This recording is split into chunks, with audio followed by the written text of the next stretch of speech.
Zakaria dengan katanya, dari mana buah kayu yang bukan musimnya? Dari mana datang buah-buah ni, sedangkan ni bukan musim dia ni? Maka jawab Siti Maryam, padahal umurnya tengah 2 tahun. Tengah 2 tahun berapa? Setahun setengah. Tengah 2 tahun lah, setahun setengah. Setahun setengah boleh cakap ini taklah ganjil sangat, sebab memang ada budak-budak lain pun setahun setengah boleh cakap lah. Dengan katanya,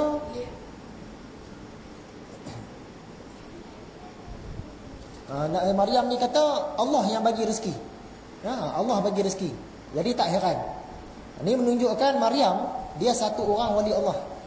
Sebab wanita dia tak jadi nabi, dia tak jadi rasul. Takat dia boleh pergi paling tinggi wali Allah. Jadi Maryam mak kepada Nabi Isa ni, dia satu orang wali Allah. Tak payah cari makanan dah. Umur baru setahun setengah, dia rasa nak makan, dah ada makanan siap-siap. Siapa hantar tak tahu. Boleh jadi malaikat ke siapa ke tak tahu. Dan kisah yang melepaskan Juraij. Ni satu kisah Juraij. Juraij ni seorang ahli ibadah. Juraij tak kala dituduh orang akan berzina. Juraij ni satu orang ahli ibadah, dia dituduh berzina. Dan anak ini ia mempunyai anak. Maka bertanya Juraij itu akan kanak-kanak itu.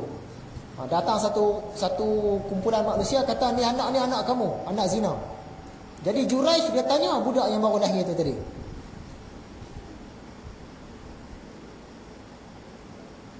Maka sahut ia, aku anak si Anu, gembala kambing. Juraij tanya, kamu ni anak siapa sebenarnya? Tiba-tiba budak kecil ni tadi boleh bercakap. Dia kata aku anak gembala kambing. Maksudnya perempuan ni tadi dia berzina dengan gembala kambing. Tapi perempuan ni sudah kenalkan dia. Perempuan ni kata dia berzina dengan Juraij. Kita tengok cerita Juraij secara terperinci sikit. Cerita ni ada sandaran. Cerita kukuh. Kita boleh pegang cerita ni. Sebab apa? Diriwayatkan oleh satu hadis Imam Bukhari dan 2 hadis Imam Muslim. Kita boleh pakai cerita ni. Siapa dia Juraij ni? Dia ni satu orang ahli ibadah dalam kalangan Bani Israel. Kumpulan Yahudi juga. Yahudi masa tu masa betul lagi lah. Siti Maryam pun Yahudi. Nabi Isa pun Yahudi. Juraij pun Yahudi. Nabi Sulaiman pun Yahudi. Ramai nabi-nabi ni keturunan Yahudi. Tapi mereka ni bukan Yahudi yang tak betul, Yahudi yang betul lah. Jadi Juraij ni satu orang ahli ibadah. Dia ada tempat ibadah dia sendiri, ada kuil dia sendiri, ada masjid dia sendiri. Satu hari mak dia datang kat tempat kuil dia, mak dia panggil. Panggil dalam bahasa dia lah, Juraij, oh Juraij. Ni mak datang ni. Tapi dia sibuk, tengah beribadah, dia tak jawab. Kita nak jawab mak ke, nak teruskan ibadah ke? Semayang ke? Semayang lah, teruslah. Dia tak jawab mak dia. Mak dia pun balik. Mak dia datang pula lagi. Panggil. Dia tak jawab lagi. Beberapa kali mak dia datang, sampaikan mak dia terasa hati. Sampai mak dia terasa hati. Takkanlah beribadah sampai tak ingat kat mak. Beribadah, ibadah juga.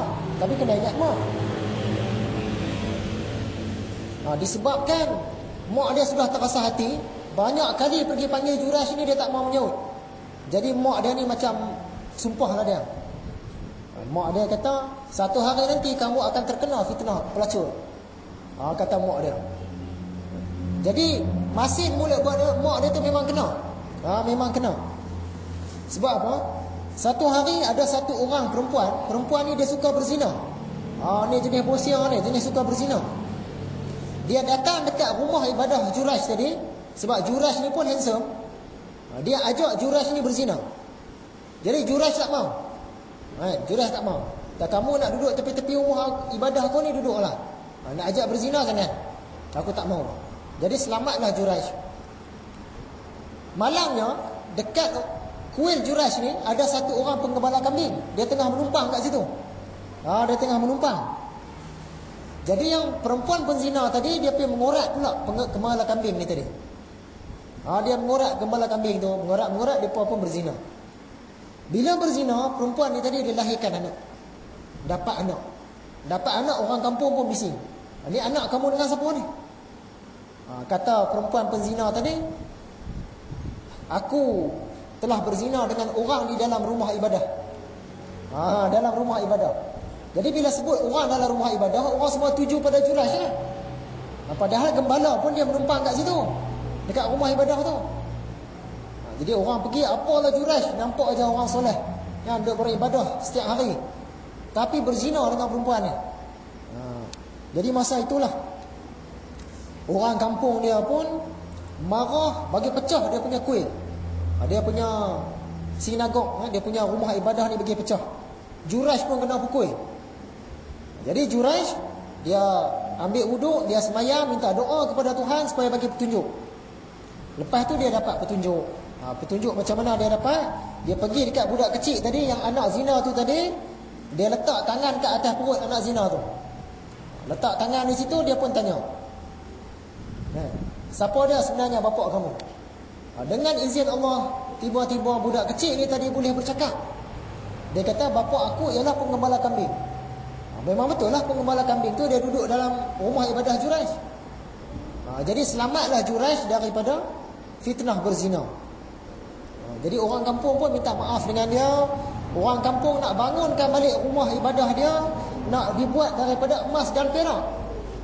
Tapi Jurash kata tak payah, buat yang biasa sudah. Kan, aku dah maafkan kamu semua, tak kisah. Tak payah nak bodek lebih-lebih. Kan, buat rumah ibadah biasa sudah. Jadi Jurash diselamatkan dengan izin Allah Subhanahu Wa Taala dengan bantuan seorang budak yang boleh berkata-kata. Budak kecil yang boleh bercakap. Ceritanya cerita betul, boleh terima. Okay, Siti Maryam sudah, budak Jurash pun sudah.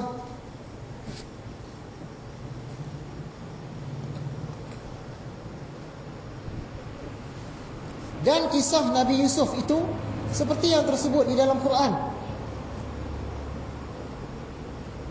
Kisah Nabi Yusuf ni kita pun tahu lah, sebab kita pun pernah cerita lah. Dia digoda oleh mak encik dia. Nabi Yusuf ni dia jadi hamba kepada satu orang menteri.